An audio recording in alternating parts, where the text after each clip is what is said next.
Homemade Cerelac நம்ம அரைச்சிட்டு வந்தாச்சு. அது எப்படி இப்போ குழந்தைங்களுக்கு கொடுக்கலாங்கிறத பார்க்கலாம். ஒரு ஸ்கூப் அளவுக்கு நான் பவுடர் எடுத்திருக்கேன். ஹாட் வாட்டரில் நம்ம அதை நல்லா மிக்ஸ் பண்ணி விடணும். நார்மல் ஹாட் வாட்டர் எடுக்காதீங்க, அப்போவே ஃப்ரெஷ்ஷாக போட்டுக்கோங்க. நல்லா தண்ணி கொதிக்க இருக்கணும். அந்த தண்ணியில் நம்ம அந்த செர்லாக் பவுடர் போட்டு நல்லா மிக்ஸ் பண்ணி விடுங்க.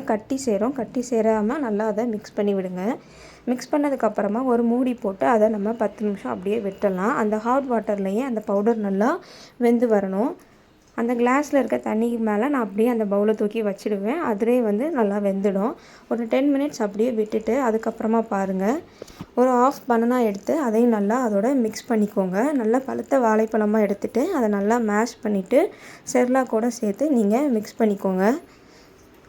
நார்மல் ஹாட் வாட்டர் கொடுத்தீங்கன்னா குழந்தைங்களுக்கு டைஜஷன் ஆகாது. நான் என் பையனுக்கு கொடுத்து பார்த்தேன், டைஜஷன் ஆகாமல் ரொம்ப கஷ்டப்பட்டான். ஸோ நீங்கள் நல்லா ஹாட் வாட்டர் கொதிக்க வச்சு கொடுங்க, குழந்தைங்களுக்கு சீக்கிரம் டைஜஷன் ஆகும்.